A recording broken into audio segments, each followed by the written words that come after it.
Bonsoir à tous, bienvenue sur la chaîne toujours proche des populations. 20 minutes d'information et de reportage. Voici les titres de l'actualité de ce dimanche.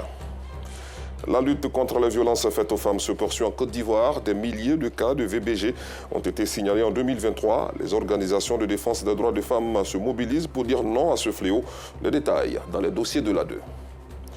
À l'international, l'actualité est dominée par l'entrée en vigueur de l'accord de trêve entre Israël et le Hamas au Moyen-Orient. Les premières otages israéliennes libérées par le mouvement palestinien sont arrivées en Israël. Merci pour votre fidélité. Place à la rubrique du jour.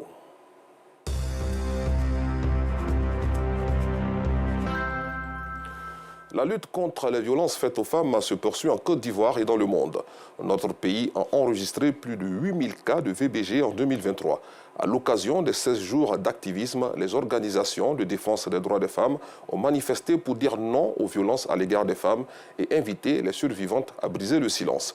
Violences faites aux femmes, les victimes lèvent le voile. C'est la trame du dossier de ce soir, proposé par Georgette Ido-Fofana et Gilles Tonia. Briser le silence en créant à Agboville un centre d'écoute, d'hébergement et de transit pour les femmes victimes de violences domestiques. Une initiative de l'ONG Femmes en Action.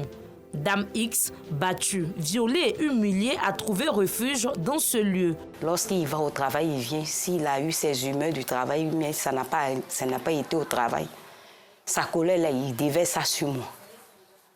Et devant les voisins, il m'a frappé jusqu'à il m'a déshabillé. Dans une cour commune en plus. C'est pas facile, hein? J'ai été violentée. Souvent, on est couché. Même dans mes périodes de menstrues, il dit forcément il va coucher avec moi. Il me violentait. Mariée et mère d'une fillette, cette dame a alerté ses parents dès le début des violences. Difficile pour elle aujourd'hui de tourner la page de ce pan douloureux de sa vie.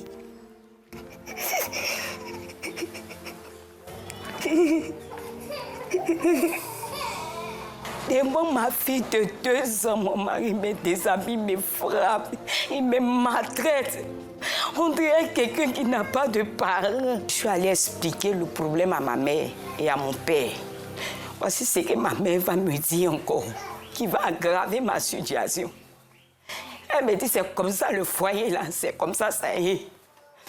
Que de me retourner en Afrique là, c'est comme ça.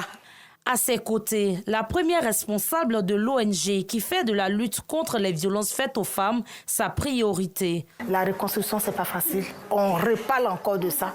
Elle retrace encore. Elle revue encore ce qu'elle a vécu. C'est difficile parce que nous savons dans quelles conditions elle est venue et quel est le travail qu'on a fait avec elle pour en arriver là. Comme cette mère de famille, elles sont nombreuses, ces victimes de violences domestiques qui ont quitté leur foyer pour se retrouver dans ce centre. Mon mari est ma belle-mère, mes belles-sœurs. Elle me frappe tout le temps, il groupe sur moi. Où il sort, il vient, c'est la bagarre. Donc, je suis là, mon corps est fatigué. C'est à cause de ça que je suis venue ici. Depuis que je suis ici, en tout cas, ça va. Je suis comme ici dans la famille. Ce qu'on s'est dit au dehors, là, c'est pas ce qu'on vit à la maison. Monsieur va rentrer à la maison, les enfants dorment, il va réveiller les enfants pour un oui, pour un non, en train de crier sur les enfants. Quand je parle, il me dit pourquoi je suis derrière les enfants. Il me bat toujours parce que je prends la défense de mes enfants. Et tout le temps, on pleure, tout le temps, on pleure, tout le temps, on pleure. Ça fait que j'ai eu beaucoup d'idées. Non, mais j'ai pensé même à me suicider, mais avec les enfants, je fais comment? Et quand j'ai appris qu'il y avait une ONG, rapidement, j'ai pris les renseignements et je suis venue avec les enfants. Avec leurs enfants ou pas, ces victimes essaient tant bien que mal de se reconstruire et d'espérer un avenir meilleur. La joie de vivre, la joie de vivre, la joie de vivre, la joie de vivre, toujours nos droits, la joie de vivre, tous nos valeurs, la joie de vivre, la communauté, la joie de vivre. Ça va. Irad Bazalé affiche sa joie de redonner le sourire à ces femmes en détresse. Pendant 16 jours, le monde entier va encore parler de vous. Le monde entier va ouvrir donc sa bouche pour dénoncer tout ce que vous subissez. Créé en février 2022, ce refuge est un hommage à Feu Kabayaya, ex-directrice de l'Observatoire de l'équité et du genre, une femme engagée dans la lutte contre les violences faites aux femmes. On a eu donc des suivantes qui ont été donc victimes de violences. Les violences, on va mettre l'accent sur toutes celles qui ont été donc violées, violences conjugales, les cas de violences domestiques. On a vraiment eu tous ces différents types de violences. Et quand elle arrive ici, déjà, c'est un pas vers sa guérison. Mais comment se reconstruire après un tel traumatisme? Ce qui ne s'exprime pas s'imprime en nous sous forme de maladies psychosomatiques. Donc il faut parler. Et en parlant, je commence à me délier, à me libérer. Parce que de mes hontes. N'ayez pas honte. Il faut s'entourer de personnes positives, bienveillantes. Pour la psychologue, les femmes doivent être protégées par leurs conjoints et non violentées. Pendant ces 7 jours, on veut sensibiliser les hommes, les ifforchis. Il faut que les hommes comprennent que c'est de la faiblesse, de la lâcheté de frapper une femme vulnérable. C'est pas parce qu'on dit femme soit soumise qu'elle devient ton esclave. Une femme que tu considères comme ta moitié, tu deviens son souffre-douleur. Elle donne la société, hommes et femmes. Elles ont besoin de tendresse, elles ont besoin d'affection, elles ont besoin qu'on reconnaisse qui elles sont. La communication n'est pas pour les animaux. Quand ça ne va pas, on s'assoit et on règle en humain.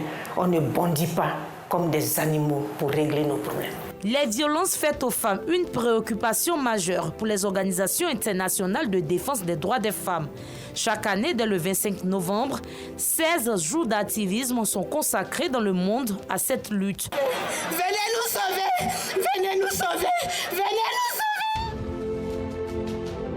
À l'occasion du lancement officiel de la campagne à Korogo, au nord du pays, le ministère de la Femme, de la Famille et de l'Enfant tire la sonnette d'alarme. Les chiffres mondiaux sont alarmants.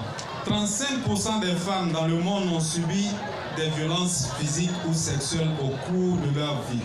En Côte d'Ivoire, les données du système national de collecte des violences basées sur le genre pour l'année 2023 sont tout aussi préoccupantes. Pas moins de 8862 cas de violences basées sur le genre ont été signalés et pris en charge.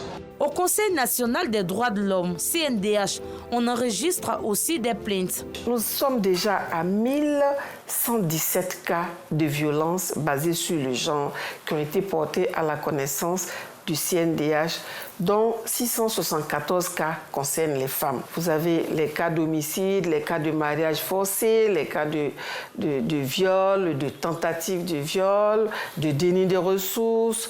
Pour Namizata Sangaré, les victimes ne doivent pas garder le silence. La nouvelle loi est là pour les protéger. La loi relative aux mesures de protection des victimes de violences domestiques, de viols et de violences sexuelles autres que domestiques. Ensemble pour une Côte d'Ivoire sans violence envers les femmes et les filles.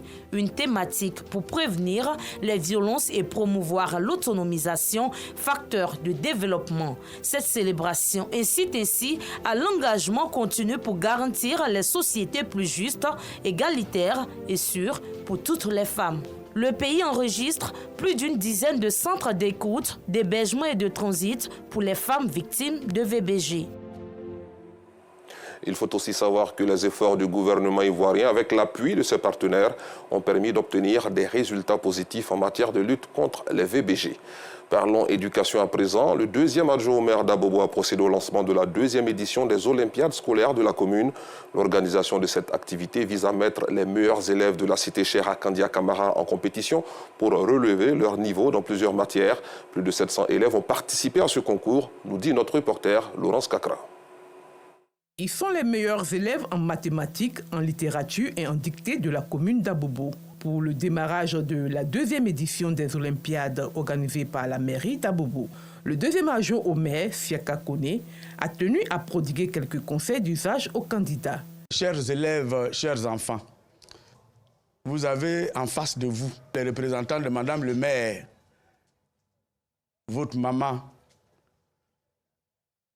qui, vous savez, a été ministre de l'Éducation nationale et son credo, ça a toujours été l'excellence. L'activité qu'elle lance, les Olympiades, ça vous met en compétition tous sur différentes matières. C'est pour vous aider à compétir. Chaque établissement a donné 5 meilleurs élèves. Et nous avons constitué notre liste. La liste est gérée par la DREN et par la mairie. Les élèves se disent prêts à compétir. Je suis là parce que j'ai bien travaillé en maths. J'ai eu 18 en maths. Je suis sortie gagnante parce que, en tout cas, je m'en sors très bien en maths. Ils ont demandé 12 de moyenne pour, on va dire, compétir aux Olympiades. Et bon, j'ai obtenu la moyenne de 15,60. Par la grâce de Dieu, je pense que je peux sortir, on va dire, en quelque sorte vainqueur. Les parents d'élèves et les encadreurs sont venus nombreux pour soutenir ces enfants qui font leur fierté. À la maison, on fait des cours de préparation dictée. Et puis bon, je fais les préparations avec l'enfant à la maison. C'est au niveau aussi, en tout cas c'est bon. C'est pour cela aujourd'hui il participe. Quand elle quitte à l'école, elle vient, on écrit, elle lit. Souvent il va payer les journaux, elle lit. Souvent la télé aussi, quand les émissions, les trucs passent, les informations, il lui dit de lire. Bon, c'est comme ça que je suis avec elle. Je suis très fière. Je suis très fière. Pour une maman qui est seule à s'occuper de son enfant, en tout cas, je suis très fière. J'ai envoyé 2 élèves. L'école est contente pour que ses enfants participent à ce concours. Chaque parent éduque ses enfants en créant... À travers ces Olympiades, la mairie d'Abobo et la direction régionale de l'éducation nationale entendent inculquer les valeurs de l'excellence aux apprenants. Pour détecter les meilleurs, nous avons de petits exercices à leur niveau organisés par la mairie, par la DREN. Et la DREN a mis à notre disposition toute l'antenne de la pédagogie et de la formation continue. Et donc, c'est des sujets choisis par les enseignants, corrigés par les enseignants d'Abobo.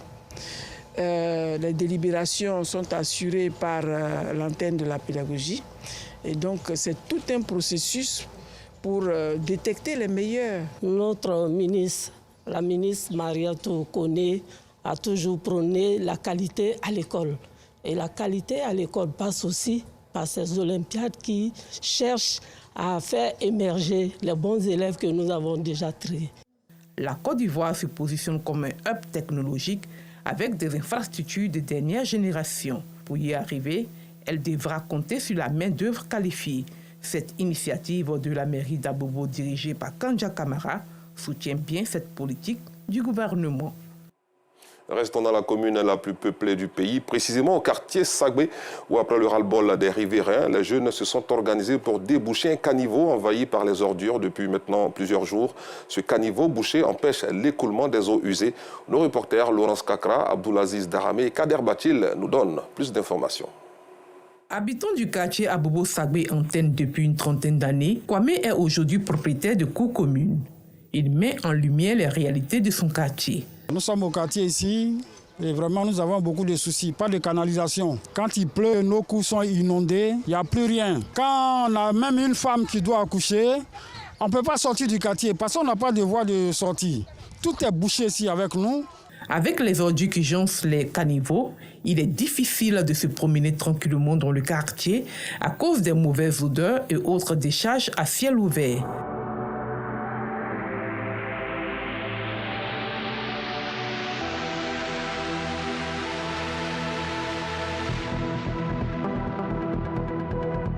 Vivre entre ordures et eau usée est un véritable calvaire et les riverains qui n'en peuvent plus crient à l'aide.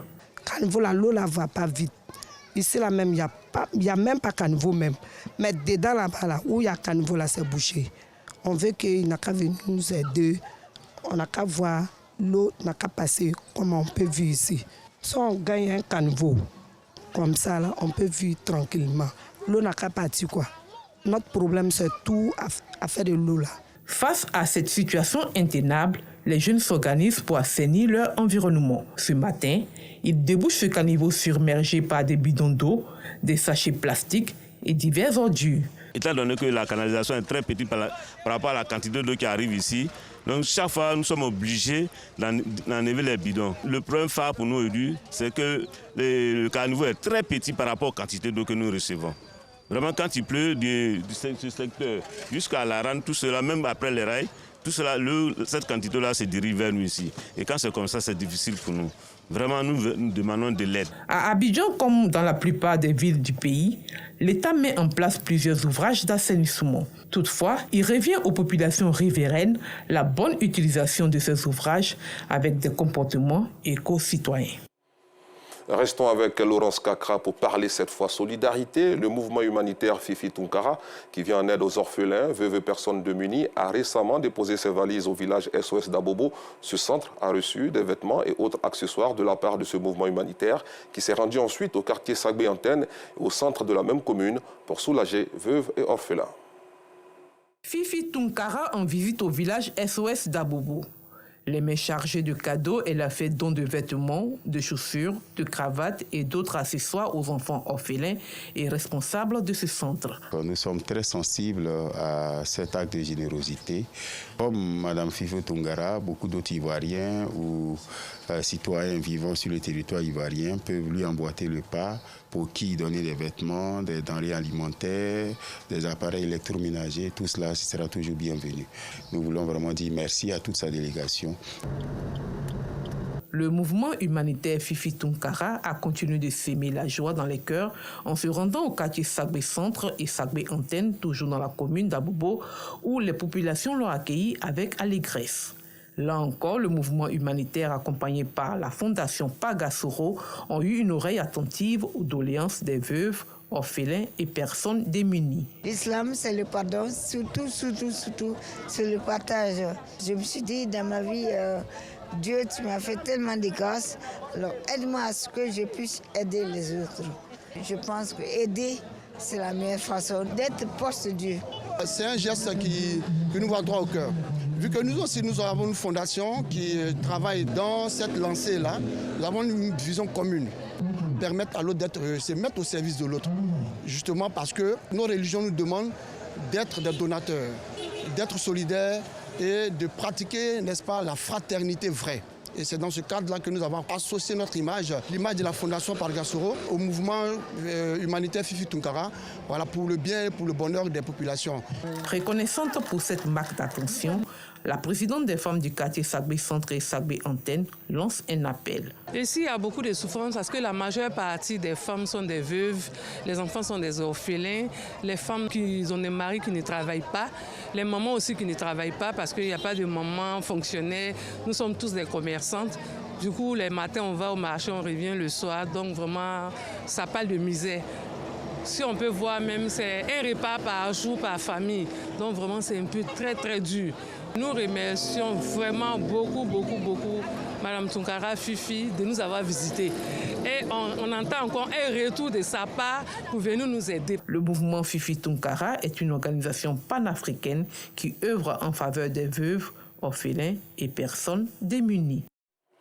En mot de religion dans ce journal, le COSIM régional du Sud Comoé a organisé la reprise officielle de la prière de vendredi, suivie de l'intronisation de l'imam Ahmed Tidiane Dieng de la mosquée centenaire du quartier France du Grand Bassam.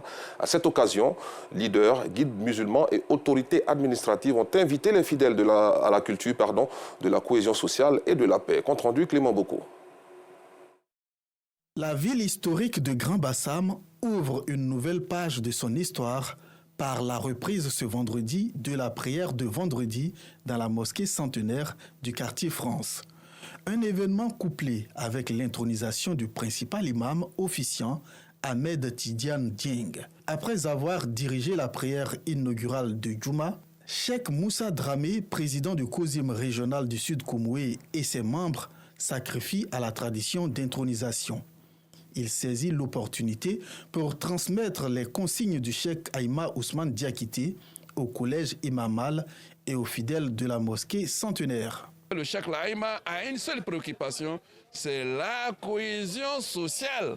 Et vous avez vu la présence de la chefferie traditionnelle, le roi et le représentant de Dakar Ouélé, tout le monde est venu. Je pense que c'est ce que la Côte d'Ivoire a besoin. Le renforcement du dialogue interreligieux, c'est ce qui est vraiment une préoccupation pour des Ivoiriens. Une fois dans ses attributs guide religieux, l'imam intronisé donne priorité. Mes priorités premières, la cohésion sociale, la solidarité, l'entraide, venir au secours des gens et proclamer la parole de Allah subhanahu wa ta'ala. Je vais beaucoup travailler pour amener à bien la mission qui m'est confiée. Ce rendez-vous est l'occasion pour leaders, dignitaires et guides musulmans de prôner la cohésion sociale, l'unité et la paix. Le maire Jean-Louis Moulot, parrain de la cérémonie, et des fidèles ne dérogent pas à cette règle. Nous pouvons nous réjouir de ce que, en plein cœur de la ville historique de Grand Bassam, au quartier France, nous puissions redonner vie à un site patrimonial, à savoir la mosquée plus que centenaire. Le COSIM est un partenaire privilégié du conseil municipal et nous allons continuer à travailler dans le sens de la paix, de la cohésion sociale pour la construction d'une Côte d'Ivoire solidaire telle que voulue par le président de la République avec le concours des imams. Nous sommes honorés, on rend grâce à Allah. C'est un honneur pour notre famille aujourd'hui d'être honorés à ce stade-là. Pour rappel, la suspension des prières de vendredi dans cet édifice religieux centenaire date de 1932. Son premier imam, Abdoulaye Dieng, a été rappelé à Dieu en 1929. À l'international, le cessez-le-feu entre Israël et le Hamas est entré en vigueur officiellement ce matin. Les premiers camions d'aide n'ont pas tardé à entrer dans la bande de Gaza. 3 otages ont été remis à l'armée israélienne. Selon les termes de l'accord, 33 otages israéliens doivent être libérés dans une première phase étalée sur 6 semaines. En échange, Israël va libérer 737 prisonniers palestiniens. Fin de ce journal. Merci de l'avoir suivi. Bonne soirée à tous.